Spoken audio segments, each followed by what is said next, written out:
हाँ जी, सभी को नमस्कार, जय हिंद। आज हम बुद्धिज्म पढ़ने वाले हैं और बुद्ध से जीवन जीना सीखेंगे। देखो भैया, हमको पढ़ना नहीं है, पहली बात तो ये हम क्लियर कर दें आज।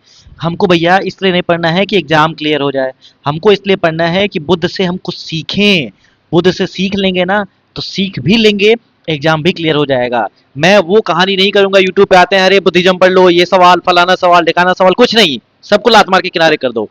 क्या करना है? सीखना है। आप बुद्ध को सीखेंगे नहीं, बुद्ध को जानेंगे नहीं, बुद्ध से कुछ समझेंगे नहीं भैया, तो जीवन तुम्हारा अच्छा कैसे होगा भैया? तुम्हारा जीवन अच्छा नहीं होगा। तो हिस्ट्री तब आएगी जब जीवन अच्छा होगा। पहला कोट आता है बुद्ध का। बुद्ध कहते हैं जो पीस होती है, शांति, शांति कहाँ से होती है? शांति कहाँ से होती है? अंदर से होती है। इसका मतलब बाहर से शांति नहीं है। बाहर से शांति नहीं है, क्योंकि जब तक आप बाहर शांति खोजेंगे आपको नहीं मिलने वाला। यानी शांति खोजना है तो आपके अंदर खोजना है, शांति कोई महिला का नाम नहीं है। ये बात क्लियर हो गई। दूसरी बात, जो माइंड है ना, ये माइंड, तुम्हारा मन, माइंड इज एवरीथिंग। एवरीथिंग यही है, इतना पावरफुल है कि आज कह दो कि 15 घंटा पढ़ना है, तो माइंड बोलेगा ठीक है बेटा कर लो। ठीक है, माइंड से कह दो कि आज ये काम करना है, माइंड को समझा दो, माइंड को ओवर थिंक करना शुरू करा दो। देखो उसके बाद तुम्हारा जीवन खराब हो जाएगा। ओवर थिंक करते करते तुम्हारा जीवन खराब हो जाएगा, कुछ नहीं मिलेगा तुमको। माइंड से बोलो हमारा सिलेक्शन नहीं होगा, तो ये मान के चलो तुम्हारा कभी भी जीवन भर सिलेक्शन नहीं होगा। माइंड से बोलो मैं करके दिखाऊंगा, ये मान के चलो तुमसे तुरंत हो जाएगा। है ना, करके देखना। Mind is everything. माइंड इतना पावरफुल है कि सब हो सकता है। What you think you become, यानी जो तुम सोचोगे वही हो जाओगे। और दो तीन चीजें ध्यान रखिएगा। दो तीन चीजें जो होती हैं कभी भी छुपाई नहीं जा सकती। तीन चीजें जो कभी भी छुपती नहीं है। पहला क्या है? सन। दूसरा क्या है? मून। ठीक है, ना सूर्य छुप सकता, ना चंद्रमा छुप सकता, ना ट्रुथ यानी सच्चाई छुप सकती है। तो झूठ कितना भी करो, सच्चाई पकड़ में आ जाएगी, सच्चाई सामने आ जाएगी। इसी कोट के साथ हम आज अपने प्यारे से सेशन को शुरू करते हैं। पहला, कि जो शांति है वो तुम्हारे अंदर ही मिलेगी। दूसरा, ये मन, ये माइंड ही सब कुछ है। और तीसरा, तीन चीजें कभी भी छुपती नहीं है। पहले का नाम है सन, दूसरे का नाम है मून, और तीसरे का नाम है ट्रुथ, यानी सच्चाई कभी भी नहीं छुपेगी। और आज मैं सच्चाई को लेकर आपके सामने हाजिर हूं, और आज बुद्ध से बहुत सारी चीजें सीखेंगे। बुद्ध से मिडिल पाथ अप्रोच भी सीखेंगे, बुद्ध से जीवन कैसे जिया जाता है वो भी सीखेंगे, और बुद्ध से ये भी सीखेंगे कि अगर कुछ सामने आता है तो समझना भी जरूरी है। बात समझ में आ रही है? तो कहानी की शुरुआत होती कहां से है? कहानी की शुरुआत होने से पहले मैं आपको एक बात और बताना चाहता हूं कि भैया बुद्ध जब निकले थे बाहर घूमने, तो उनको एक वृद्ध आदमी मिलता है, उनको एक मरा आदमी मिलता है, उनको एक बीमार आदमी मिलता है, उनको एक सन्यासी मिलता है, और चारों से वो सीखते हैं। मरे हुए आदमी सीखते हैं कि जीवन मेमेंटो मोरी, यानी मरना निश्चित है। वृद्ध आदमी सीखते हैं दुनिया में जो आया है वो भी बूढ़ा होगा। ठीक है। तीसरे तीसरे जो बीमार आदमी, उससे ये सीखते हैं कि जो भी है वो बीमार होगा ही होगा, यानी जीवन का कुछ भी भरोसा नहीं है। और चौथे आदमी सीखते हैं खुश रहना, कोई चाहे तो वो रह सकता है, जैसे साधु सन्यासी रहते हैं, क्योंकि उनको बेपरवाही आ गई होती है। उनको लापरवाही नहीं, बेपरवाही आ गई है। कबीर, संत कबीर साहब का एक दोहा याद आता है। कबीर बाबा कह के गए थे कि चाह गई चिंता मिटी। जब चाह चली जाती है, स्पृहा चला जाता है, चिंता मिट जाती है, मनवा बेपरवाह, तब मन बेपरवाह हो जाता है। जिसको कुछ ना चाहिए, जिसको कुछ चाहिए ही नहीं, वो शाहन के शाह, वही सबसे बड़ा राजा है। ये बाबा कबीर का दोहा है। जिसको कुछ ना चाहिए वो शाहन के साथ, चाह गई चिंता मिटी, मनवा बेपरवाह। इसी के साथ हम शुरू करते हैं बुद्धिज्म की कहानी को। बुद्ध के बारे में सीखेंगे, समझेंगे, एग्जाम के पॉइंट ऑफ व्यू से सब चीजों को सीखेंगे, और ज्ञान की वर्षा भी होगी। मजा आ जाएगा आपको सवाल पढ़ के, मजा आ जाएगा पूरा सेशन देख के। एकदम पेन पेपर लेकर बैठिएगा, सेशन को ध्यान से देखिएगा, सोने की कोशिश मत करिएगा, क्योंकि अगर आप सोएंगे तो आपको कुछ भी समझ में नहीं आएगा। दीवार से उठ जाइए और ईयरफोन लगा के, ईयरबड लगा के, नेक बैंड लगा के, जो भी बैठना है, नहीं तो सबको सुनाना है तो सुनाइए, कोई दिक्कत वाली बात नहीं है। मम्मी पापा को भी बोल दीजिए बैठ के सुने, ठीक है, उनको भी ज्ञान मिलेगा। चलिए, बहुत बढ़िया भाई। मेरे पेरेंट्स सुनते हैं, आपके पेरेंट्स सुनते हैं कि नहीं सुनते हैं, सुनाया करिए। चलिए, बुद्धिज्म की शुरुआत कहां से होती है? बुद्धिज्म क्यों? भैया हिंदू धर्म, बुद्ध हिंदू से थे, हिंदू थे तो बुद्धिज्म की जरूरत क्यों पड़ी? सबसे पहला सवाल तो यही है कि बुद्ध या हिंदुइज्म की जरूरत क्यों पड़ी? हिंदुइज्म की जरूरत क्यों पड़ी, सबसे बड़ा सवाल है। और इसका आंसर आप बताना चाहें तो बता सकते हैं। बताइए क्यों जरूरत पड़ गई? सोचो ना, क्यों बुद्धिज्म की जरूरत पड़ गई? बुद्धिज्म की जरूरत इसलिए पड़ गई क्योंकि उस समय चीजें अच्छी नहीं चल रही थी। कभी भी बदलाव की जरूरत क्यों पड़ती है? बदलाव की जरूरत इसलिए पड़ती है क्योंकि कुछ चीजें अच्छी चल नहीं रही होती हैं, इस वजह से बदलाव की जरूरत होती है। मैं बदलना क्यों चाहता हूं? मैं बदलना इसलिए चाहता हूं क्योंकि जो आपकी पढ़ाई है, जो आपका कल्चर है, वो मुझे अच्छा नहीं लगता है। तो कोर्स ऑफ ओरिजिन की बात करें भैया, बुद्धिज्म की ओरिजिन की शुरुआत कहां से होती है? तो पहले कुछ कारण मैं बता देता हूं, ओरली इसको ध्यान रखिएगा। पहला, ब्राह्मणिकल डोमिनेंस, ये बात याद रखिएगा। ब्राह्मणों का ब्राह्मणिकल,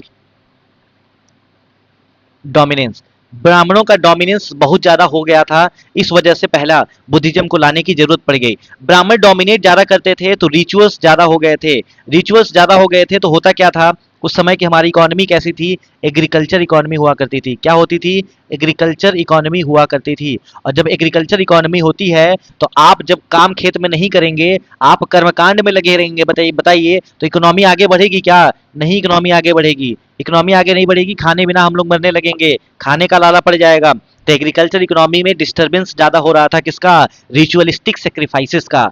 ठीक है, उसके बाद ट्रेड जो था वो भी ढंग से नहीं हो पाता था, यानी व्यापार भी बाधित होता था। तो ट्रेड भी वैश्य करते थे, ट्रेड भी ढंग से नहीं हो पाता था। अब ब्राह्मणों का डोमिनेंस ज्यादा था तो वो ब्राह्मण हर जगह आते आते जाते थे, तो वैश्यों को भी डिस्टर्ब कर दिया करते थे। तो ये सारी तीन चार कारण है, बेसिक इन्फॉर्मेशन है कि भैया बुद्धिज्म की जरूरत क्यों पड़ी, मैंने एक भूमिका बनाने के लिए ये बात बताई है। ठीक है, उसके बाद होता क्या है बुद्धिज्म, जैनिज्म के बारे में हम अगले वीडियो में बात करेंगे, हम केवल बुद्धिज्म के बारे में आज बात करने वाले हैं। तो होता क्या है, सिद्धार्थ का जन्म होता है 567 बीसी में, 567 बीसी में इनका जन्म होता है। और इनके पिताजी का नाम था सुद्धोधन, जो शाक्य गणराज्य के मालिक थे, राजा थे, रिपब्लिकन का क्लैन था। रिपब्लिकन का मतलब होता है कि भैया इनका बेटा ही राजा नहीं बनेगा, राजा वो बनेगा जो डिजर्व करेगा, बस बात खत्म हो गई। तो उसको रिपब्लिकन कहा जाता है क्योंकि इंडिया भी रिपब्लिकन है। ठीक है, तो सुद्धोधन और माया देवी से एक बच्चा होता है जिसका नाम पड़ा सिद्धार्थ। ठीक है, और उसके बाद सिद्धार्थ के जन्म के कुछ ही दिन बाद उनके माँ यानी माया, महामाया जी की डेथ हो जाती है और वो छोड़ के चली जाती हैं। उसके बाद उनका पालन पोषण, उनको ब्रॉटअप करने का काम, ब्रिंग अप मतलब होता है लालन पालन करना, पालन पोषण करना। ये पालन पोषण करने का काम किसने करा, तो उनकी मौसी यानी प्रजापति गौतमी ने करा, यानी महामाया की बहन हुआ करती थी। ठीक है, तो सिद्धार्थ की कहानी यहाँ से शुरू होती है। और उसके बाद होता क्या है, होता यह है कि भैया सिद्धार्थ की कहानी शुरू तो हो गई, सिद्धार्थ की कहानी शुरू तो हो गई, उसके बाद होता क्या है, उसके बाद होता यह है कि जब इनका जन्म हुआ था, जब इनका जन्म हुआ था तो चार पांच संत लोग आए थे।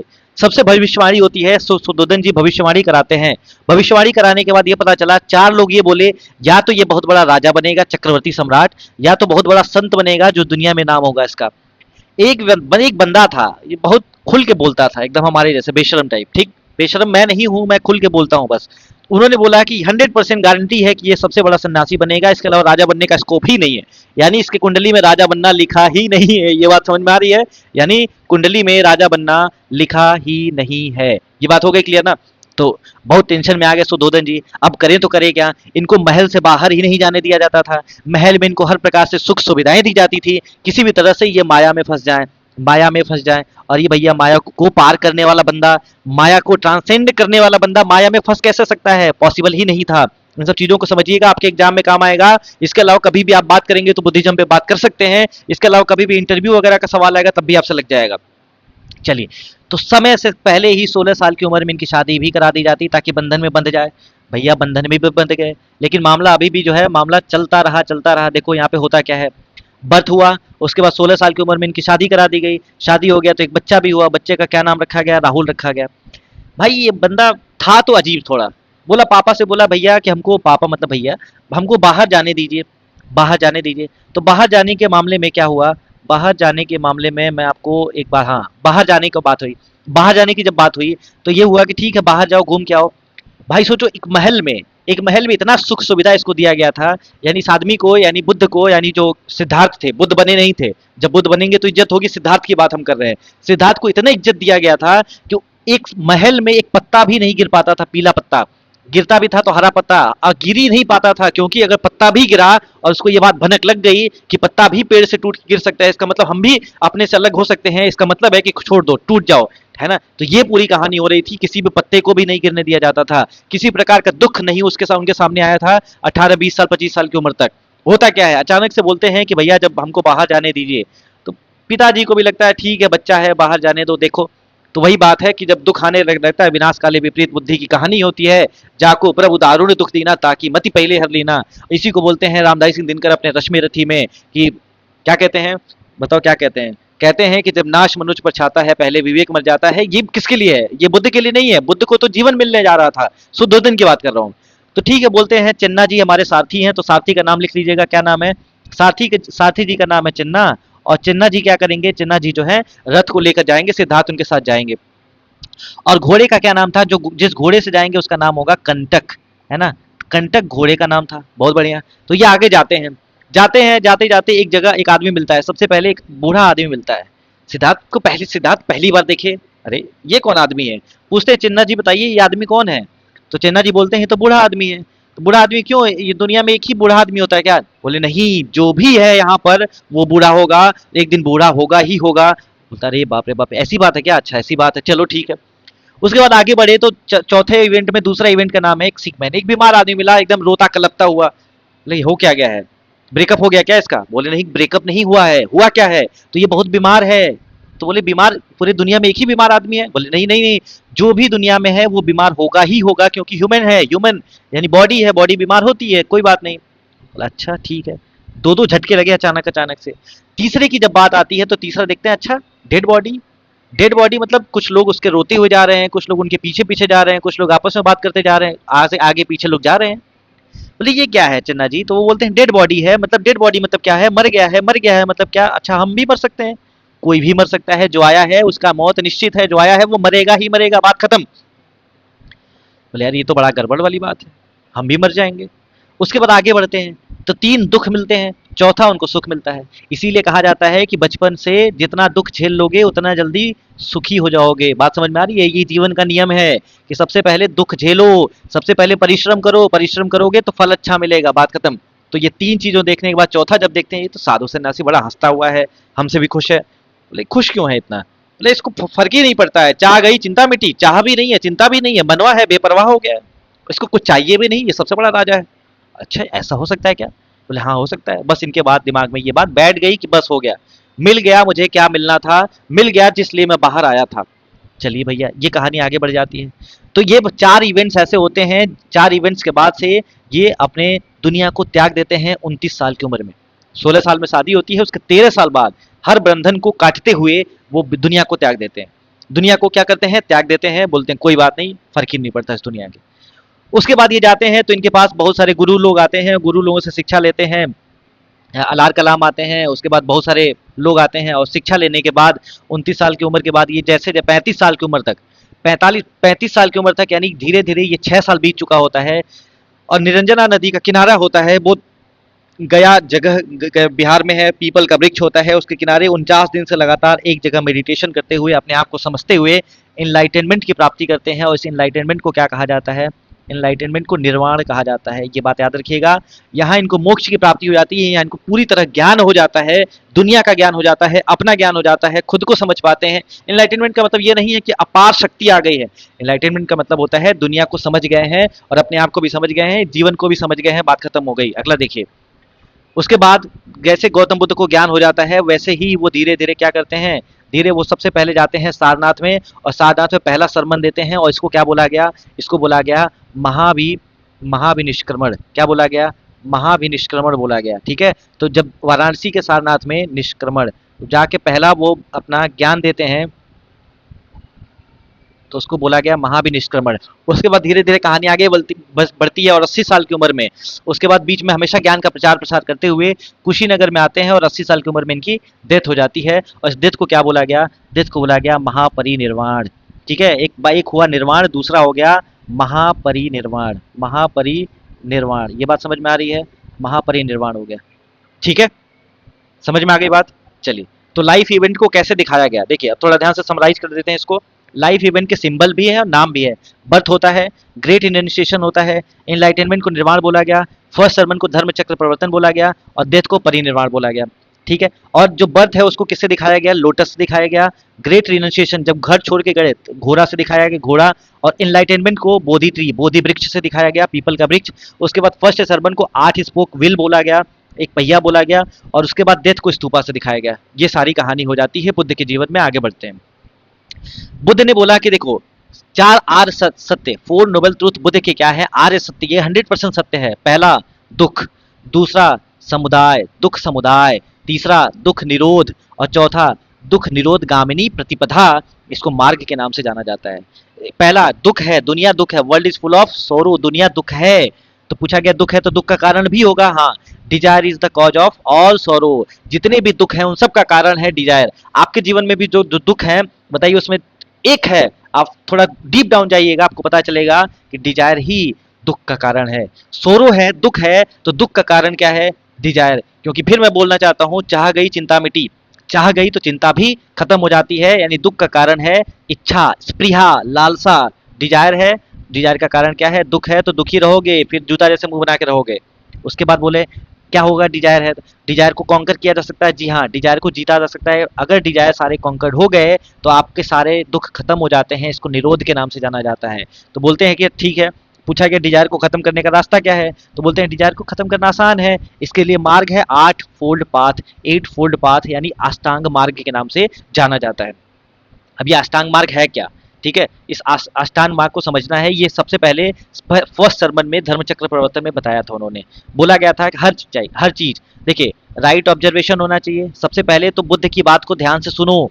राइट डिटर्मिनेशन होना चाहिए, समर्पण, जिद लाओ। राइट स्पीच, अच्छा बोलो। अच्छा बोलो, कैसे अच्छा बोलो ये बताएंगे कैसे अच्छा बोलना है। राइट एक्शन, अच्छा काम करो। अच्छा काम किस लिए करो? मोक्ष के लिए, निर्माण के लिए अच्छा काम करो। राइट लिवलीहुड, जीवन जीने के लिए किसी को दुखी मत करो, यानी जीवन अच्छा जियो। राइट एफर्ट, आपके काम अच्छे होने चाहिए। राइट माइंडफुलनेस, व्यायाम अच्छा होना चाहिए। राइट कॉन्सेंट्रेशन, ध्यान अच्छा होना चाहिए। और ये सब जब अच्छा होगा तो 8 फोल्ड पाथ आपने फुलफिल किया है, अष्टांग मार्ग को फुलफिल किया है, तो उसके बाद सारे दुख आपके खत्म हो जाएंगे। ठीक है, और राइट ऑब्जर्वेशन और राइट डिटर्मिनेशन को बोला गया प्रज्ञा स्कंद, यानी विजडम बोला गया। ये बुद्धिमानी है, प्रज्ञा स्कंद, एग्जाम में सवाल बनेगा। Right speech, right action, right livelihood को शील स्कंद बोला गया, मोरालिटी बोला गया, यानी बोलना जो है, काम जो है आपका, और जीवन जीना, ये सब मोरालिटी, नैतिकता में आता है। इसको शील स्कंद कहा गया। उसके बाद राइट एफर्ट, माइंडफुलनेस और कॉन्सेंट्रेशन, इसको क्या बोला गया? समाधि स्कंद बोला गया, कॉन्सेंट्रेशन बोला गया। ये चीज समझिएगा। ऑब्जर्वेशन और डिटर्मिनेशन, ये दोनों विजडम है, बुद्धिमानी है, प्रज्ञा स्कंद। स्पीच, एक्शन और लिवलीहुड शील स्कंद होता है, मोरालिटी होती है। एफर्ट, माइंडफुलनेस और कॉन्सेंट्रेशन, ये समाधि स्कंद होता है, कंसंट्रेशन के रूप में कहा जाता है। बात समझ में आ गई क्या? बोलो हाँ। आगे बढ़े, अगला देखिए। उसके बाद बोले कि अच्छा, अष्टांगिक मार्ग को फॉलो करना है, लेकिन इसमें मिडिल पाथ अप्रोच को फॉलो करना है। राइट क्यों बोला गया? राइट शब्द का मतलब क्या है? ये राइट शब्द को बोलते हैं मिडिल पाथ अप्रोच। राइट शब्द को बोला जाता है जीवन में आपके मिडिल पाथ अप्रोच होना चाहिए। कोई बोलता है इस तरफ जाओ, कोई बोलता है इस तरफ जाओ, बोलो कहीं नहीं जाएंगे, बुद्ध का मिडिल पाथ फॉलो करते हैं, हम अपना काम सही चीजों से करेंगे। कोई बोलता है एकदम चोरी करो, कोई कहता है एकदम चोरी ना करो, बोलो जहां जरूरत होगी वहां चोरी भी करेंगे, क्योंकि वहां पर जरूरत है। झूठ बोलने की जहां जरूरत होगी झूठ भी बोलेंगे, मिडिल पाथ अप्रोच फॉलो करेंगे। झूठ बोलना किस लिए जरूरी है? जब बात ट्रुथ की हो, जब बात ट्रुथ की हो तो झूठ बोल सकते हैं, लेकिन जब आप ट्रुथ की बात करेंगे तो झूठ बोल भी नहीं पाएंगे। आप बोलना चाहें तो बोल के देखिएगा, बोल भी नहीं पाएंगे। तो ये चीज याद रखिएगा, middle path approach. Middle path approach आपके जीवन में भी काम आएगा। कौन सी तैयारी करें? 8 घंटे पढ़ें, 10 घंटे पढ़े, कोई कहता है 10 घंटे पढ़िए, कोई कहता है 24 घंटे पढ़िए, बोलो कुछ नहीं, 12 घंटे पढ़ेंगे, बीच में 12 से 13 घंटे पढ़ेंगे, सिलेक्शन हमारा हो जाएगा, क्योंकि हम बुद्ध का मिडिल पाथ अप्रोच फॉलो करते हैं। बात खत्म। तो बोलते हैं बहुत ज्यादा लग्जरियस लाइफ नहीं चाहिए, बहुत ज्यादा ऑस्टेरिटी भी नहीं चाहिए, हर तरह से संन्यास हो गए हैं। कुछ नहीं, खाना भी नहीं खाएंगे, पिएंगे भी नहीं, खाना भी नहीं खाएंगे, पिएंगे भी नहीं। ठीक है, हम व्रत भी नहीं रहेंगे, हम व्रत भी रहेंगे। अरे ये कौन सी बात होती है? कोई कहता है हम व्रत रहेंगे, कोई कहता है हम व्रत नहीं रहेंगे, कोई कहता है कि व्रत रहेंगे तो जीवन में कुछ नहीं मिलेगा, कोई कहता है व्रत रहने से ही मिलेगा। सावन चल रहा है तो चलो मंगलवार व्रत रह ले, चावल सावन चल रहा है तो चलो सोमवार व्रत रह ले, है ना? तो ये भगवत गीता में भी बोला गया है। भगवत गीता के अध्याय 6, चैप्टर 6 के श्लोक नंबर 16, यानी वर्स 16 में बोला गया है, नायत्यस्तु योगोस्ति न चैकांत मनुष्यतः न जाति स्वप्नशीलस्य जागृतो नैव चार्जुन। इसका मतलब क्या है? इसका मतलब है कि हे अर्जुन, कोई निश्चित रूप से ना तो बहुत खाने वाला जो बहुत खाता है, ना है बिल्कुल खाने वाला जो बिल्कुल भी नहीं खाता है, ना तो बहुत सोने वाला जो बहुत ज्यादा सोता है, ना तो बिल्कुल सोने वाला बोलता है सोते ही नहीं है, ना तो बहुत जागने वाला, ना तो बहुत कम जागने वाला। ये सब जो होते हैं, कोई भी योग को प्राप्त नहीं होता है। बात समझ में आ रही है? निश्चित रूप से ना तो बहुत खाने वाला, ना बिल्कुल खाने वाला, ना तो बहुत सोने वाला, नहीं बहुत जागने वाला योग को प्राप्त होता है। इसका मतलब है कि ये बीच में जब तक मिडिल पाथ अप्रोच नहीं होगा, योग को प्राप्त नहीं होगे। योग का मतलब होता है सत्य, योग का मतलब होता है ट्रुथ, योग का मतलब होता है ब्रह्म, योग का मतलब होता है कृष्ण। तो अध्याय 6 के श्लोक नंबर 16 की बात हमने करी है। श्लोक को दोबारा रिपीट कर देता हूँ, संस्कृत आपकी अच्छी है मुझे पता है, एक बार श्लोक मैं बोल देता हूँ। नायत्र शस्तु योगस्ति न चैकांत मनुष्यतः न चाति स्वप्नशीलस्य जागृतो चैवार्जुन। ठीक है, चलिए इसी बात पे आते हैं। यहाँ पे देखिए, बुद्ध ने गॉड को सीधे मना कर दिया, बोला नॉर, देखो बुद्ध ने भगवान को एक्सेप्ट ही नहीं करा, बोला ना हम एक्सेप्ट करते हैं ना रिजेक्ट करते हैं, एग्जिस्टेंस ऑफ गॉड हो सकता नहीं हो, मुझे फर्क नहीं पड़ता क्योंकि हमारा काम दूसरा है। Immortality of the soul, Buddha कभी भी रिकॉग्नाइज नहीं करते हैं सोल के बारे में, बुद्ध सोल के बारे में भी नहीं बोलते हैं। सवाल एक एक नंबर के बन जाते हैं यहाँ से। कास्ट सिस्टम की अगर बात करें तो कास्ट सिस्टम में किसी सबकी एंट्री थी, कोई भी कहीं से भी हो संघ में एंट्री कर सकता था, इसका मतलब कास्ट सिस्टम भी नहीं मानते थे। वेदास की बात करें तो वेदों की अथॉरिटी को पूरी तरह से बुद्ध ने रिजेक्ट कर दिया, वेद मतलब कुछ नहीं, कोई मतलब नहीं है। तो ये चारों सवाल आपके लिए बन सकते हैं, चारों सवाल आप ध्यान रखिएगा। चलिए अगला सवाल देखिए। निर्वाण की प्राप्ति हो जाती है 35 साल की उम्र में, 80 साल की उम्र में डेथ हो जाती है, तो ये 45 साल जो है सबको प्रीच करते हैं। प्रीच करते हैं किस भाषा में प्रीच करते हैं? पाली भाषा में। यहाँ से आपके लिए खास बात क्या है कि बुद्ध ने जो भी इंफॉर्मेशन दिया है वो किस भाषा में दिया है? तो पाली भाषा में दिया है। उसके बाद देखिए बुद्ध के मरने के बाद, बुद्ध मरे नहीं थे लेकिन बुद्ध बोले बहुत सारे लोग हमारे साथ आना चाहते हैं तो क्या करें? बुद्ध एक ऑर्डर बनाते हैं, ऑर्डर का क्या नाम रखा गया? संघ नाम रखा गया। संघ बनाते हैं, संघ में सबकी एंट्री थी irrespective of caste, creed, sex, person, कोई भी आ सकता है, महिला हो पुरुष हो कोई भी आ सकता है, कोई दिक्कत वाली बात नहीं है। कौन नहीं आ सकता? तो बस सोल्जर्स नहीं आ सकते जब तक उनके राजा की परमिशन ना हो, स्लेव्स नहीं आ सकते जब तक उनके मास्टर की परमिशन ना हो, गुलाम, और डेटर्स जो कर्जदार हैं वो भी नहीं आ सकते। कर्ज सबसे खराब चीज होती है, तो एक्सेप्शन में याद रखिएगा सोल्जर, स्लेव्स और डेटर नहीं आ सकते। मैन और वुमेन दोनों भी अलाउड थी, इस बात को ध्यान रखिएगा। चलते हैं आगे। अब आगे देखिए, संघ में जो लोग आ जाते थे उनको भिक्षुस कहा जाता था, ठीक है। संघ में आने के बाद जो पूरी तरह से एकदम संघ के हो जाते थे उनको मॉन्क्स कहा जाता था, और महिलाओं को क्या बोला जाता था? तो महिलाओं को नन्स कहा जाता था, ठीक है, याद रखिएगा, नन्स एग्जाम में सवाल आया है। और जो बाहर बाहर केवल पूजा पाठ करते थे, बुद्ध को मानते थे, ले वर्शिपर्स थे, उनको उपासक कहा गया, ये चीज भी ध्यान रखिएगा। आगे फटाफट आ जाइए। इसमें कोई सवाल आपके लिए इंपॉर्टेंट नहीं है। अगर संघ ज्वाइन करना है तो आपके लिए प्रोसेस दिया हुआ है। पहला प्रवज्जिका, इसमें एक सेरेमनी होती है, इसको फॉलो करना है। उसके बाद आप उपासक बनते हैं, उपासक के बाद संघ आने के लिए आपको उपसंपदा करना होता है। उसके बाद यहाँ पर पतिमुखा रूल होता है जिसमें 227 रूल्स मॉन्क्स के लिए हैं, 311 रूल्स नन्स के लिए हैं। इसको फॉलो करेंगे तो संघ में आप भिक्षु बन जाएंगे, ये चीज भी ध्यान रखिएगा। चलते हैं आगे। अब ये अपना जो सारे मॉन्क्स जो भी हुआ करते थे संघ के, वो 12 महीने का समय होता है जिसमें से 8 महीने वो पूरा घूम घूम के ज्ञान देना चाहते थे, ज्ञान देते भी थे। लेकिन मानसून का जब समय आता था तो वो एक जगह रुक जाते थे, उसको मानसून रिट्रीट के नाम से कहा जाता है। उसको क्या कहते हैं? उसको वासवस्सा के नाम से जाना जाता है। वासवस्सा के समय वो वहीं पे रुक जाते थे, और उसके बाद जैसे 4 महीने खत्म होता था उसके बाद एक ये होता था, ठीक है, पावरन होता था। पावरन होता है, एक सेरेमनी होता है, वहां पर वो अपने आप को कन्फेस करते थे, बताते थे हम पतिमुखा रूल्स को फॉलो किए हैं, मानसून रिट्रीट के दौरान हमने कोई गलत काम नहीं किया है। उसके बाद फिर वो ज्ञान देना शुरू कर देते थे। तो ये बेसिक इन्फॉर्मेशन है, वासवस्सा यहाँ पे याद रखिएगा, ये आपके काम की बात हो सकती है। आगे देखिए, आगे देखिए होता क्या है। बहुत सारे किंगडम ने भी बुद्ध को सपोर्ट करा था, जैसे मगध बिंबिसार और अजातशत्रु ने किया था, कौशल में प्रसेनजीत ने किया था, कौशाम्बी में उदयन ने किया था, और भी बहुत सारे कपिल वस्तु के आसपास के लोग थे, उन्होंने भी सपोर्ट किया था। एग्जाम में सवाल आ जाता है इनमें से कौन बुद्धिज्म को सपोर्ट नहीं किया था, तो ये सवाल यहाँ से हो सकता है आपके लिए। भिक्षुस की बात करें संघ में तो सारीपुत्र, अश्वजीत, आनंद, मगलाना और उपाली, इन सब का नाम याद रखिएगा ताकि ये लोग बार बार आएंगे एग्जाम में। तो ये लोग भिक्षु हुआ करते थे संघ के। अगला देखिए, वाह अशोक जी आ गए। देखो सबसे ज्यादा बुद्ध या बुद्धिज्म पॉपुलर कब हुआ? बुद्ध भी अपना काम करके चले गए, उसके बाद अभिधम्म पिटक, सुत्त पिटक सब लिखा गया, सब लोग अपना अपना काम करते रहे। बुद्धिज्म पॉपुलर कब हुआ? जब कौन आया दुनिया में? फ्रंट फुट पे खेलने आए अशोक जी। अशोक जी आते हैं, और अशोक डेथ, बुद्धा के डेथ के बाद 200 साल बाद कौन आता है? मौर्यन एम्पायर, अशोक। अशोक आते हैं, बुद्धिज्म को अपनाते हैं, और अशोक फैलाते हैं पूरी तरफ वेस्ट एशिया और सिलोन मतलब श्रीलंका वाले एरिया में, तब जाके बुद्धिज्म पॉपुलर हो पाता है। तो थैंक यू आपके लिए, थैंक यू भैया, थैंक यू, आप आए और बुद्धिज्म पॉपुलर हो पाया। अशोक जी को थैंक यू आप लोग भी बोल दीजिएगा। चलते हैं अपने सवाल पर। अगला देखिए, बुद्ध की डेथ हो नहीं हुई थी तो बुद्ध पूछते थे अच्छा नोट्स बना रहे हो ना जो मैं बताता हूँ तुम लोग? तो ये लोग बोलते थे नहीं सब याद है, क्या जरूरत है नोट्स बनाने का, वाह मैं भी पढ़ाता हूँ। जो नोट्स बना रहे हो ना तुम लोग, बोलो पढ़ रहे हो ना? नोट्स बना रहे हो नहीं बना रहे हो? तुमको लग रहा है क्या सब यार स्लाइड है, पीपीटी है, कोई दिक्कत नहीं है, तो नोट्स बनाने की जरूरत क्या है? तो ठीक है कोई बात नहीं, मैं जो बताता हूँ वही आप समझते हैं, और समझ के जो है आप फॉलो कर देते हैं, सबको बता देते हैं, कोई दिक्कत नहीं है। लेकिन दुर्भाग्यवश डेथ हो गई 483 बीसी में, अब तो बताने वाला कोई नहीं रहा। अब इनको क्या करें? अब बताने वाला कोई नहीं है, नोट्स बनाने ही है, करें तो करें क्या? तो करें ये कि हुआ कि बुद्धिस्ट काउंसिल ऑर्गेनाइज करी जाएगी। काउंसिल में बैठ के जितने भिक्षुज हैं जिनको पता है सब चीजें, वो लिखेंगे ताकि आगे चल के इन्फॉर्मेशन धीरे धीरे हमेशा जन्मांतर तक, युगो युगो तक लोग इनको स्मरण करते रहें, इनकी बातों को फॉलो करते रहें। उसके बाद जो होता है क्या? फर्स्ट बुद्धिस्ट काउंसिल, जो कहाँ पर होता है? राजगिरी में होता है। अजात शत्रु इस समय पैट्रोनेज किए थे। अजात शत्रु देख रहे हैं, अजातशत्रु। ठीक है, अजातशत्रु जब पैटर्नेज किए थे और यहाँ के चेयरमैन बनाए गए थे महाकश्यप 483 बीसी में। उपाली बोलते हैं हमको सब याद है, आनंद बोलते हैं हमको सब याद है, बाकी ये लोग चुपचाप बैठे थे।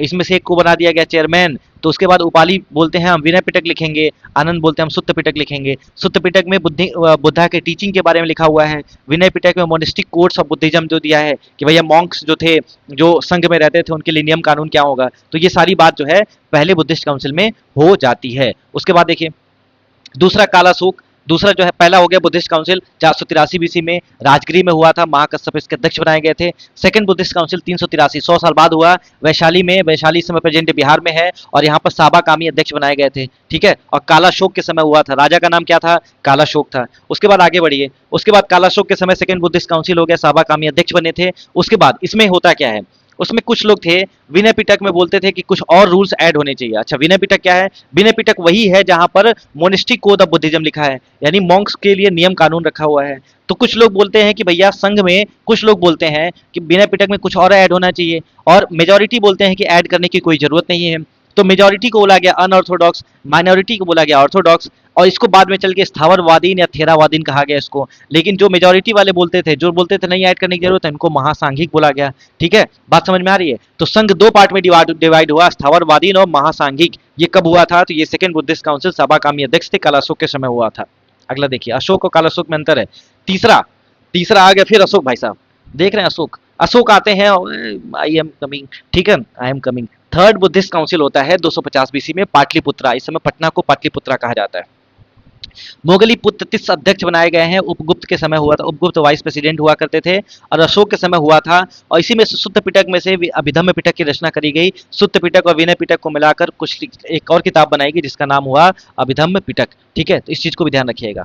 अगला देखिए, उसके बाद होता क्या है, थर्ड बुद्धिस्ट काउंसिल होने के बाद सुत्त पिटक, अभिधम्म पिटक, विनय पिटक बन चुका था, और इसी त्रिपिटक, ठीक है, ये थर्ड बुद्धिस्ट काउंसिल में तीनों तैयार हो गए थे, और फाइनल वर्जन त्रिपिटक का आ गया था। इस त्रिपिटक को किस नाम से जाना जाता है, थ्री बास्केट और थ्री कलेक्शन के नाम से जाना जाता है। पूछा जाएगा एग्जाम में, बुद्धिज्म में त्रिपिटक का क्या मतलब होता है, तो त्रिपिटक का मतलब होता है थ्री बास्केट या थ्री कलेक्शन।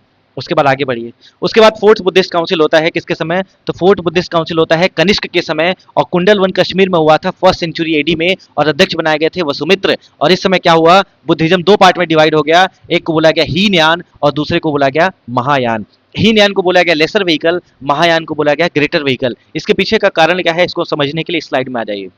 स्लाइड में आइए, दो प्रकार के लोग थे। एक जो मॉन्क हुआ करते थे, वो बोलते थे हमको निर्वाण की प्राप्ति करना है, उनका अल्टीमेट गोल क्या है, निर्वाण की प्राप्ति।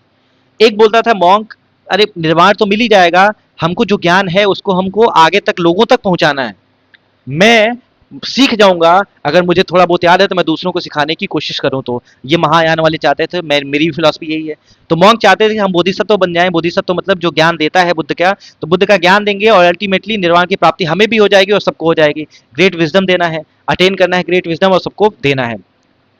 इधर थोड़ी छोटी बात हो रही थी कि लोगों को देना नहीं है, इधर इधर बोलते थे लोगों को देना, इधर बोलते लोगों को देना नहीं है। तो इसको बोले गया महायान, यानी लोग बड़ा सोचते थे, और यही लोग बोल दिए इसको क्या कि अरे ये छोटे हैं, ही निकृष्ट हैं, कुछ नहीं सोचते हैं, तो इसको हीनयान। ये किसने बोला था, इन्होंने महायान वालों ने बोला था। महायान वालों ने बोला था after achieving this goal for himself disappears from the cycle of संसारा, जैसे ही हमको निर्वाण की प्राप्ति होगा, संसार के साइकिल से मुक्त हो जाएंगे। ये बोलते थे संसार के साइकिल से मुक्त होना है तो ज्ञान को लोगों तक दीजिए, आप भी हो जाएंगे और लोग भी हो जाएंगे। इसको महायान बोला गया। ये बात समझ में आ गई, महायान नाम क्यों पड़ा। चलिए, बहुत बढ़िया। उसके बाद जो महायान की फिलॉसफी थी वो महाकरुणा के आधार पर थी, महाकरुणा के आधार पर थी, और यहाँ पर हीनयान चाहते थे कि अपनी गुलामी, अपने बंधनों से आजाद होना। चलिए, बहुत बढ़िया। उसके बाद आगे आगे देखिएगा ध्यान से, ये महायान की जो फिलॉसफी थी महाकरुणा पे थी। महायान वाले जो थे वो अपने त्रिपिटक किस भाषा में लिखे थे, तो भैया संस्कृत भाषा में लिखे थे। ये चीज आपके लिए नोट डाउन करने की है, point to be noted my Lord, कि जो महायान थे उनकी भाषा कैसी थी, संस्कृत थी, लेकिन हीनयान की भाषा कैसी थी, पाली भाषा हुआ करती थी। ठीक है, और संस्कृत लिटरेचर का नया सेट यहाँ पर उभर कर आया, उसको क्या बोला गया, वलिपुल्य सूत्र के नाम से जाना जाता है, या वैपुल्य सूत्र के नाम से जाना जाता है। इसको वैपुल्य सूत्र के नाम से भी जानते हैं। तो वैपुल्य सूत्र हीनयान शाखा से निकला हुआ है, संस्कृत का ग्रंथ।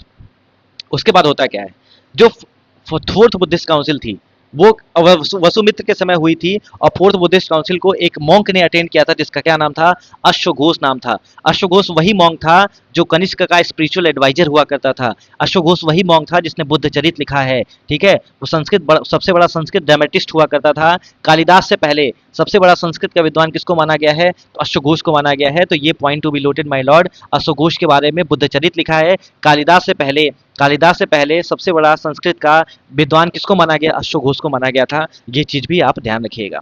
उसके बाद देखिए, पहला बुद्धिस्ट काउंसिल में सुत्त पिटक और विनय पिटक बन जाता है। दूसरे वाले में स्थावरवादीन और महासांघिक बन जाता है। तीसरे वाले में धम्म पिटक बन जाता है। और चौथे वाले में हीनयान और महायान बन जाता है। सारी बात आपको कंसोलिडेट हमने कर दिया है। अब आगे बढ़ते हैं। देखिए, अस्थावरवादीन जो थे वो दो चीजों पर विश्वास करते थे, पहला सत्व और दूसरा पुगदल। सत्व का मतलब लिविंग बीइंग होता है, पुगदल का मतलब कोई व्यक्ति होता है। कभी कभी बुद्ध जो है सत्व और पुगदल दोनों को इंटरचेंजेबली यूज कर लेते थे। तो यहाँ से अस्थावरवादीन की दो फिलॉसफी निकल के आई, पहला पुगदलवाद, दूसरा सत्व वाले सर्वस्तिवाद की फिलॉसफी लेके आते हैं। और दोनों दोनों एक दूसरे को डिस्टिंक्ट करते हैं, तो एक विभाज्यवाद की फिलॉसफी भी आ जाती है, ठीक है। तो अस्थावरवाद इन तीन पार्ट में डिवाइड होता है, पुगदलवाद, विभाज्यवाद और स्थावरवाद। एग्जाम में एक सवाल अभी तक नहीं आया है, फिलहाल इसको याद रखिएगा। अस्थावरवादी क्या कहते हैं, अस्थावरवादी ये कहते हैं कि जो स्कंद है, स्कंद में पांच चीजें आती हैं, body, emotion, perception, mental activity और कॉन्शियसनेस, ठीक है। रूप, वेदना, इसको बोला जाता है संज्ञान, उसको बोला जाता है संस्कार, और इसको बोला जाता है विज्ञान, ठीक है। तो ये पांचों चीजें, पांच स्कंद होती हैं और ये पांचों चीजें चेंज होती हैं। Each of these Skanda exist in the past, present and future. ये कभी भी पास्ट में भी थी, प्रेजेंट में भी है, फ्यूचर में भी रहेंगी, ठीक है। और चेंज भी लगातार होती है, ठीक है। तो यहाँ से जो है पांच स्कंद, every individual is a collection of 5 स्कंद, यानी जितने लोग बने हैं वो पांचों से बने हैं। जैसे तुलसीदास लिखे गए क्षिति, जल, पावक, गगन और समीर से बना है, वैसे ही सरस्वतीवाद की फिलॉसफी है स्कंद। स्कंद, पांच स्कंद कौन कौन है, body, emotion, perception, mental activity और कॉन्शियसनेस, यानी रूप, वेदना, समझना यानी संज्ञान, संस्कार और विज्ञान, इसी से बना है। और इसी को पांच धर्म के नाम से जाना जाता है, और यही किसी एक इंडिविजुअल की रियलिटी है। तो पूछा जाएगा बुद्ध का पांच धर्म कौन सा है, तो body, emotion, perception, mental activity, consciousness अस्थावरवादी की फिलॉसफी है, बुद्ध की फिलॉसफी नहीं है। बुद्ध बोल के गए, उसके बाद धीरे धीरे फिलॉसफी आगे निकलते चली आ गई और सारी चीजें कॉन्स्टेंटली चेंज होती हैं। विभाज्यवाद ये कहता है कि भैया ये जो है सारे स्कंद जो है नहीं चेंज होते हैं, कुछ होते हैं कुछ नहीं होते हैं। जैसे बॉडी होती है, इमोशन नहीं होते हैं, परसेप्शन होता है, मेंटल एक्टिविटी नहीं होता है, कॉन्शियसनेस नहीं होता है, यानी कुछ बोलते हैं चेंज होती है, कुछ बोलते हैं नहीं चेंज होती है। विभाज्यवाद अपने आप को अलग कर लेता है। तो स्थावरवाद में आता है पुगदलवाद, विभाज्यवाद, सर्वस्तिवाद। पुगदलवाद ये कहता है कि सबकी एक यूनिक आइडेंटिटी होती है, बॉडी सबका अलग है, इमोशन अलग है, परसेप्शन अलग है, मेंटल एक्टिविटी और कॉन्शियसनेस सब कुछ अलग होता है। सत्व बोलता है लिविंग, पुगदल मतलब होता है पर्सन। बस इतनी बात याद रखिएगा, एग्जाम में इससे ज्यादा कोई भी सवाल आपसे नहीं बना जाएगा, ठीक है। पुगदलवाद जो होता है पर्सनलिज्म या वात्सी पुत्री इसके नाम से जाना जाता है।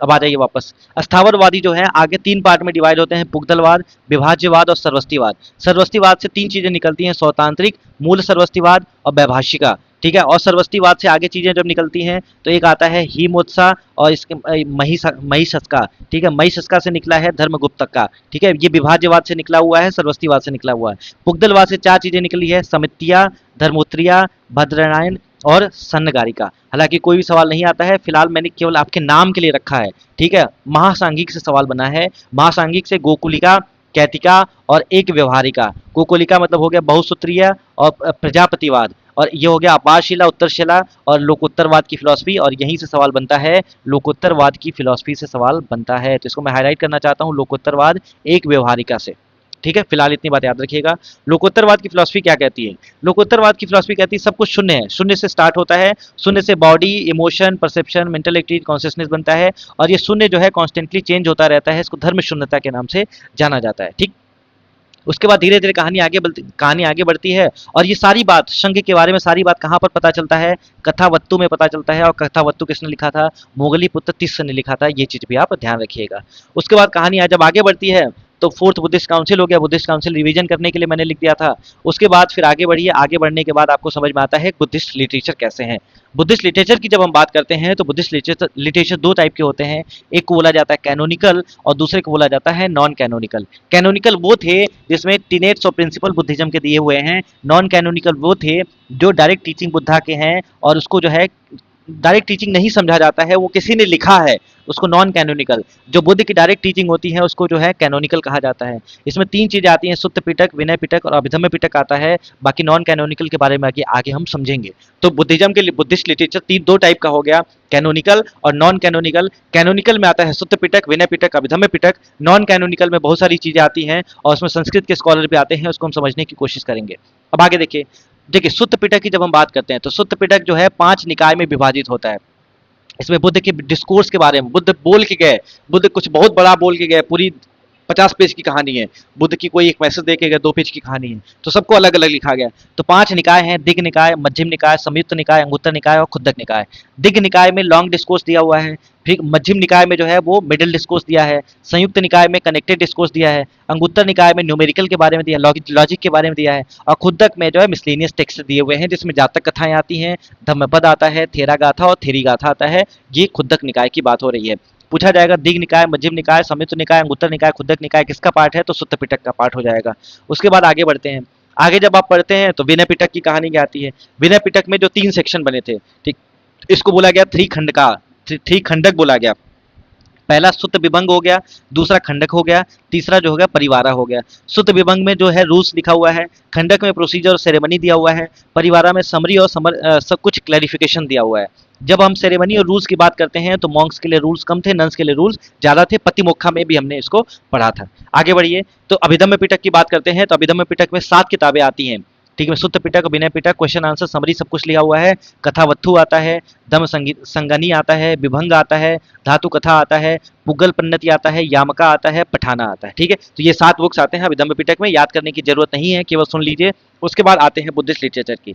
बुद्धिस्ट लिटरेचर में जब कैनोनिकल टेक्स्ट की बात करते हैं तो मगध रीजन से निकला था।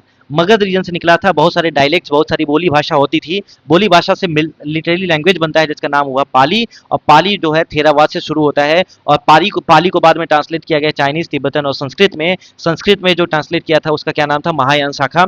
तो यानी बुद्ध की जो भी लैंग्वेज, जो भी चीजें लिखी हुई हैं किस भाषा में लिखी हुई हैं, तो भैया पाली भाषा में लिखी हुई हैं। उसके बाद जब महायान आता है वो संस्कृत में लेकर आता है। अब हम पढ़ेंगे नॉन कैनोनिकल टेक्स्ट में सबसे पहले पाली भाषा को। नॉन कैनोनिकल मतलब बुद्ध की डायरेक्ट टीचिंग नहीं है, लोगों ने लिखा है।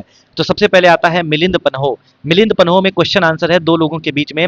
एक थे आचार्य नागसेन, दूसरे का नाम था मिनांडर। मिनांडर मतलब हो गया एक ग्रीक शासक हुआ करता था, तो ग्रीक शासक के क्वेश्चन थे, उनके आंसर्स थे। इसको मिलिंद पन्हो यानी क्वेश्चन ऑफ मिलिंद के नाम से जाना जाता है। पन्हो मतलब होता है पूछना, मिलिंद का पूछना यानी क्वेश्चन ऑफ मिलिंद के नाम से इसको जाना जाता है। उसके बाद क्या होता है, मिलिंद पन्हो के बाद एक आता है निदान कथा। निदान कथा हो, अभिधम्म पिटक पर कमेंट्री लिखा गया है, और त्रिपिटक पे कमेंट्री जो लिखा हुआ है वो है मिलिंद पन्हो। तो Milinda Panho, for your kind information मैं बता दूं, त्रिपिटक पे जो कमेंट्री लिखा है मिलिंद पन्हो है, और जो अभिधम्म पिटक पे कमेंट्री है उसको क्या बोला जाता है, निदान कथा। इसको नेति गंधा ने लिखा था या नेति पराक्राना लिखा था। ठीक है, उसके बाद 2 श्रीलंकन टेक्स्ट आते हैं, दीपवंश और महावंश। ये दोनों किससे रिलेटेड है, पाली भाषा, नॉन कैनोनिकल बुद्धिस्ट लिटरेचर है। उसके बाद आगे जब बढ़ते हैं तो संस्कृत में भी आ जाता है। तो संस्कृत बुद्धिस्ट टेक्स्ट में आते हैं महावत्सु, ललित विस्तार और बुद्ध चरित अश्वघोष ने लिखा था। तो फिलहाल इतनी बात याद रखिएगा। आगे देखिए, आगे लिटर महायान कुछ थिंकर्स आए, जैसे नागार्जुन, आचार्य नागार्जुन। आचार्य नागार्जुन की खास बात क्या है, इन्होंने लिखा है एक किताब, और ये एग्जाम में आता है, क्या नाम है इसका, शून्यता सप्तति। शून्यता सप्तति किताब किसकी है, आचार्य नागार्जुन की है। उसके बाद आता है कौन, उसके बाद आता है वसुबंधु, आसंग, आर्य देवा, बुद्ध पलिथा और दिगानगा। ठीक है, तो ये सब आ जाते हैं जो सोफिस्टिकेटेड लॉजिकल एनालिसिस देते हैं। पहले को बोला गया प्राणायाम समूह क्या, यानी कंपेंडियम ऑफ वैलिड कॉग्निशन। उसके बाद बोला गया न्यायमुखा, द एंट्रेंस ऑफ लॉजिक। उसके बाद हेतु चक्रा यानी व्हील ऑफ रीजनिंग। तो संस्कृत टेक्स्ट में इतनी कहानी आपको समझ में आ जानी चाहिए। इसके बाद खास बात क्या है, इसके बाद आपको इतनी बात तो है, ये किसके बारे में, इतनी बात है बुद्धिज्म, यानी बुद्धिज्म के बेसिक इन्फॉर्मेशन के बारे में। बुद्धिज्म का यहाँ पर बेसिक इन्फॉर्मेशन क्या होता है, कंप्लीट होता है। और यहाँ से मैं आपको वो सारी बात बताने जा रहा हूँ जो आपके एग्जाम में सवाल बनते हैं, और इस बात को ध्यान से समझिएगा। ठीक है, ध्यान से समझिएगा। बुद्धिस्ट टेक्स्ट हो गया था, बुद्धिस्ट टेक्स्ट में संस्कृत भी हो गया, संस्कृत महायान लिखता था, बाकी कहानी आपको समझ में आ गई। ठीक, चलिए, अगर अगर आपसे पूछा जाएगा वज्रयान शाखा, बुद्धिज्म की वज्रयान शाखा किससे रिलेटेड है, तो बुद्धिज्म की वज्रयान जो ब्रांच है वो तांत्रिक बुद्धा से रिलेटेड है। वो तंत्र मंत्र में ज़्यादा विश्वास करते थे, तांत्रिक बुद्धिज्म को ज़्यादा फॉलो करते थे। तो ये चीज़ भी ध्यान रखिएगा। ठीक है, बात समझ में आ रही है? बोलो भाई, क्लियर है? बात समझ में आ गई सबको? अरे ठीक है। अगला देखिए, अगला कुछ इंपॉर्टेंट टर्म्स है बुद्धिज्म के, टर्म्स लिखते चलिए हमारे साथ। सबसे पहला आता है चैत्य। चैत्य मतलब क्या होता है? चैत्य मतलब होता है place of worship. Place of worship को क्या बोला जाता है? पूजा करने का जगह चैत्य कहलाता है। दूसरा होता है क्या? विहार। विहारा। विहारा की अगर हम बात करें तो place of residence. Place of residence, रहने की जो जगह होती है, रहने की जो जगह होती है उसको क्या बोला जाता है? विहारा बोला जाता है। तीसरे को बोला जाता है धम्म। धम्म का मतलब क्या होता है? धर्म। जो धर्म होता है उसको धर्म कहा जाता है। ठीक है। चौथे को बोला जाता है स्तूपा। स्तूपा का मतलब होता है जहाँ पर बुद्ध के रेलिक्स को जो है क्या किया गया था? दफनाया गया था, उसको बोला जाता है। तो लिख लीजिएगा, एक ऊंचा स्थान जहाँ बना दिया जाता है, where relics of Buddha. Relics of Buddha, यानी बुद्ध के रिलिक्स को क्या किया गया है? प्लेस्ड किया गया है, इसको क्या बोला जाता है? स्तूपा कहा जाता है। ये बात समझ में आ गई? चलिए, तो यहाँ से ये बात आपको समझ में आ गई है। ठीक है, ठीक है भैया। अगला देखिए, अगला देखिए, तो आप बताएंगे सबसे पहला स्तूपा के बारे में कुछ चीज़ें आपको जानना है। स्तूपा के बारे में सबसे पहले लार्जेस्ट स्तूपा किसको कहते हैं? लार्जेस्ट स्तूपा कहाँ पर है? सबसे पहले लार्जेस्ट स्तूपा की बात करें तो यह है केसरिया में। केसरिया स्तूपा जो लार्जेस्ट स्तूपा है वो कहाँ पर है? बिहार में है। और ख़ास बात यहाँ पे ये याद रखिएगा कि इसको डिस्कवर किसने करा था? तो डिस्कवर करने का काम किया था कॉलिन मैकेंजी ने। कॉलिन मैकेंजी ने डिस्कवर किया था। कॉलिन मैकेंजी ने क्या किया था? डिस्कवर किया था। और इसको जो है एक्सकवेशन यानी खुदाई करने का काम किसने किया था? एक्सकवेशन किसने किया था? तो याद रखिएगा के मोहम्मद ने किया था। के मोहम्मद एक बहुत बड़े हिस्टोरियन हुए, इन्होंने किया था। ये चीज़ भी ध्यान रखिएगा केसरिया स्तूप के बारे में। दूसरा, धमेक स्तूप के बारे में क्या जानते हैं? धमेक स्तूप। धमेक स्तूप की जब खास बात क्या है कि भैया धमेक स्तूप जो है सारनाथ में है। सारनाथ यूपी में जो स्तूप है उसको क्या कहते हैं? धमेक स्तूप के नाम से जाना जाता है। तीसरा, राम बहार या रामाभार स्तूप। रामाभार स्तूप या रामबहार स्तूप, रामाभार स्तूप पढ़िएगा। ये कहाँ है? कुशीनगर में है। कहाँ पर है?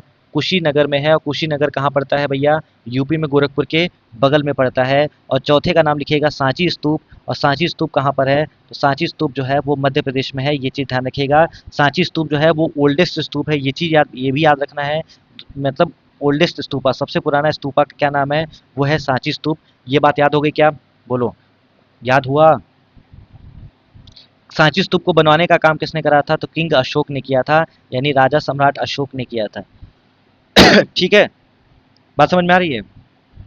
चलिए, सांची स्तूपा को खोजने का काम किसने किया था? तो 1818 में डिस्कवर किया था हेनरी टेलर ने। हेनरी हेनरी टेलर ने खोजा था। तो ये बात आप याद रखिएगा।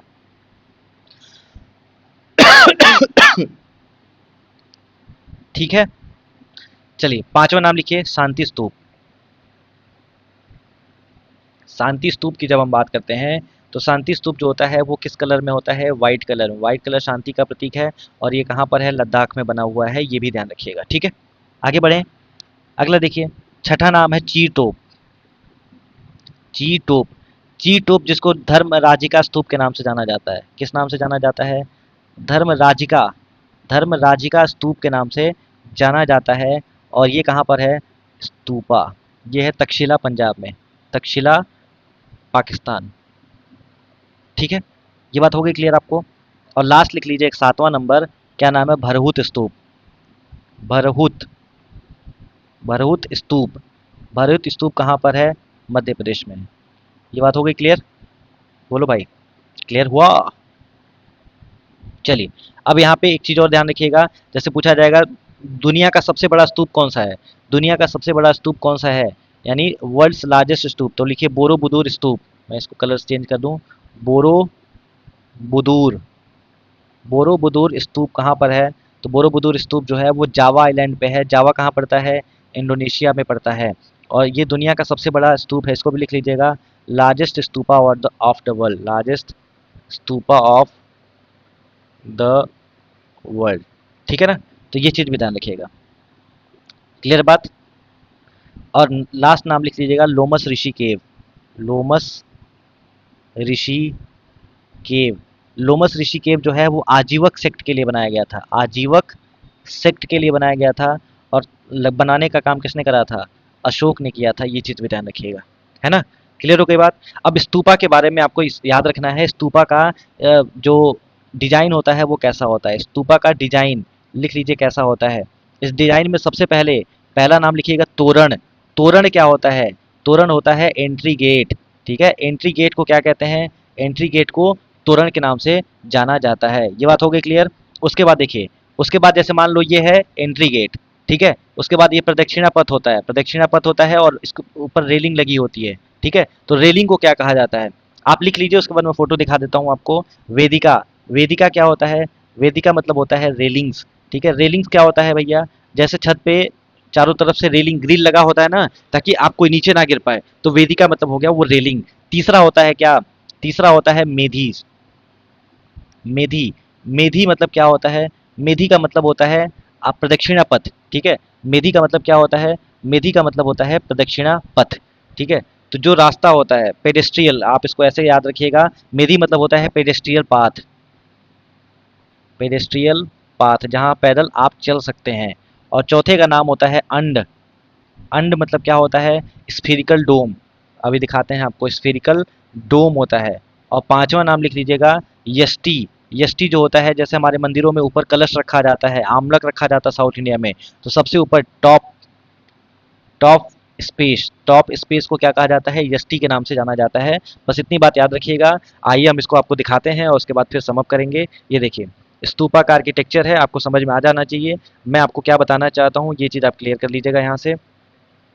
देखिए, स्तूपा के आर्किटेक्चर में सबसे पहले आ गया क्या? देखो, मेधी आ गया, तोरण आ गया, अंड आ गया। अंड जो होता है ये पूरा डोम शेप जो है, ठीक है, गुंबद के आकार का, वो अंड है। ऊपर देखिए, चैत्र स्फीयर लिखा है ना, यही होता है सबसे ऊपर वाला, सबसे छोटू सा है सबसे ऊपर, उसको क्या बोला जाता है? उसको बोला जाता है हमारा यष्टि। ये बात समझ में आ गई। और यष्टि के नीचे क्या है? पूरा ऐसा फ्लैट लैंड, उसको बोला जाता है हर्मिका। यानी यष्टि जिसके ऊपर होता है वो हर्मिका है, और हर्मिका जिसके ऊपर है वो एंड है। और तोरण मतलब हो गया एंट्री गेट, और रेलिंग्स जो बने हुए हैं उसको मेधी कहते हैं। और जो प्रदक्षिणा पथ है जहाँ पर आप परिक्रमा कर सकते हैं, उसको क्या कहा जाता है? उसको क्या कहा जाता है भैया? तो उसको कहा जाता है आपका, उसको क्या कहा जाता है? उसको बोला जाता है वेदिका। ठीक है, तो यहाँ पे अगर फोटो ये आ जाएगा तो मैं इसको यहाँ चिपकाना अच्छा समझूंगा। पेस्ट कर दिया जाए, हाँ बहुत बढ़िया आ गया है फोटो। और फोटो आ गया है तो यहाँ पर मैं आपको सब चीज़ें समझा देता हूँ। बहुत बढ़िया, शाबाश। देखिए, अब होता क्या है, ये जो है एंट्री गेट है। एंट्री गेट को क्या कहा जाता है? ये एंट्री गेट है पूरा। ठीक है, ये दूर है, एंट्री गेट को तोरण बोल दिया आपने। ये जो गुंबद है, इस गुंबद को अंड बोल दिया। ये हर्मिका है, ऊपर वाले हर्मिका, उसके ऊपर कौन है? यष्टि है। ठीक है, और ये रेलिंग जो बना हुआ है, इस रेलिंग को मेधी कहा जाता है। और मेधी के अंदर घूमने का एरिया बना होता है पूरा, तो घूमने का एरिया जो होता है उसको क्या कहा जाता है? उसको वेदिका के नाम से जाना जाता है। ये बात सबको समझ में आ गई। तो ये है बेसिक तोरण, वेदिका, मेधी, अंड और यष्टि। और एक हो गया आपका छठा नाम लिख लीजिएगा यहाँ पर, कौन? हर्मिका। हर्मिका। ठीक है, अगर पूछा जाए आपसे सबसे ऊपर कौन? सबसे ऊपर होता है यष्टि। ठीक है, यष्टि के नीचे कौन होता है? यष्टि के नीचे यहाँ पर क्या है? हर्मिका है। ठीक है, यष्टि के नीचे क्या है? हर्मिका है। ये बात समझ में आ रही है ना? अरे यष्टि हो गया, उसके बाद हर्मिका, उसके बाद कौन है? अंड है। तो इसको भी लिख लीजिएगा। उसके बाद कौन? अंडा नहीं पढ़ना है, इसके बाद कौन है? अंड है। ठीक है, अंड हो गया। अंड के बाद क्या होता है? अंड के बाद होता है कौन? अंड के बाद होता है मेधी और वेदिका। हो गया मेधी, पैदल चलने वाला रास्ता। उसके बाद हो गया वेदिका, और वेदिका के बाद हो गया तोरण। तो ये बेसिक इन्फॉर्मेशन है, याद रखिएगा ताकि आपको याद हो जाए। बात समझ में आ रही है? तो ये इन्फॉर्मेशन रही बुद्धिज्म के बारे में। बुद्धिज्म से रिलेटेड यही सब सवाल आपसे एग्जाम में पूछे जाते हैं। तो फिलहाल याद रखिएगा, यष्टि, हर्मिका, अंड, मेधी, वेदिका, तोरण। यष्टि, हर्मिका, अंड, मेधी, वेदिका और तोरण। ये बात आपको समझ में आ गई। तो ये हो गया तोरण, वेदिका, मेधी, अंड, यष्टि और हर्मिका। Basic information. लोमस ऋषि का केव आजीवक सिक्के के लिए अशोक ने बिहार में बनवाया था। बोरोबुदुर स्तूप जो है जावा इंडोनेशिया में है, दुनिया का सबसे बड़ा स्तूपा है। भरूच स्तूप मध्य प्रदेश में है। ची टोप स्तूप जो है वो धर्मराजिका स्तूप के नाम से जाना जाता है, तक्षशिला आज के समय पाकिस्तान में। शांति स्तूप व्हाइट कलर का है, लद्दाख में। सांची स्तूप ओल्डेस्ट स्तूप है, हेनरी टेलर ने खोजा था, अशोक ने बनवाया था मध्य प्रदेश में। रामभार स्तूप जो है कुशीनगर में है। धमेक स्तूप सारनाथ में है। और भारत का सबसे बड़ा स्तूप, लार्जेस्ट स्तूप कौन है? केसरिया बिहार में। इसको डिस्कवर करने का काम कॉलिन मैकेंजी ने किया था। एक्सकवेशन करने का काम के मोहम्मद ने किया था। और आपको मिडिल पाथ अप्रोच, आपको 8 फोल्ड पाथ, आपको मिलिंद पन्होक नागसेन की कहानी, हर चीज शून्य है। यानी शून्य है इसका मतलब क्या है? किसी का कोई एक जगह सहारा नहीं है। अगर एक पेन रखा हुआ है तो ये घूम भी जाएगा, इधर उधर चला भी जाएगा। हमारा मन भी कभी इधर चला जाता है, मन भी कहीं, मतलब सब कुछ जो सहारे पर है वो क्या है, वो सब शून्य है। यानी ये पूरा जीवन क्या है, शून्य है। इसी शून्यता सप्तति में आचार्य नागार्जुन ने ये सारी बात लिखी है। तो आपको अगर मन करेगा कभी बुद्धिज्म की कोई ग्रंथ पढ़ने का, तो शून्यता सप्तति फॉलो करिएगा। बाकी शांति कहाँ है, खुद के अंदर है। माइंड ही सब कुछ है, यहाँ से जो चाहे वो हो सकता है। ट्रुथ कभी भी छुपाया नहीं जा सकता। और अगर आपको और भी बुद्धिज्म के बारे में जानकारी लेनी है, तो शून्यता सप्तति आचार्य नागार्जुन की किताब संस्कृत, हिंदी, इंग्लिश तीनों में आती है, उसको आप पढ़ना शुरू कर दीजिए। सब कुछ मोह माया है, सब कुछ माया है, और माया से ही जीवन जीना है, माया में ही रह के जीवन जीना है। तो ऐसे यूज करना है कि माया में भी रह लें और जीवन भी हमारा अच्छा चल जाए। इसी पॉजिटिव नोट के साथ मैं अपने वाणी को विराम देता हूँ। अगले वीडियो में जैनिज्म से महावीर स्वामी से क्या सीखने की बात होगी, उसको भी हम करेंगे। तब तक अपना ख्याल रखिए, खुश रहिए। जय हिंद, जय भारत, नमस्कार। और हाँ, नोट्स बना लीजिएगा, नहीं तो मेरे मरने के बाद आपको भी बुद्धिस्ट काउंसिल करने की जरूरत पड़ जाएगी। अब मैं नहीं चाहता कि आप बुद्धिस्ट काउंसिल करें, मैं चाहता हूं कि मेरे रहते नोट्स बना के सिलेक्शन ले रहे हैं, बुद्धिस्ट काउंसिल करने की आपको जरूरत ना पड़े। ठीक है, नमस्ते।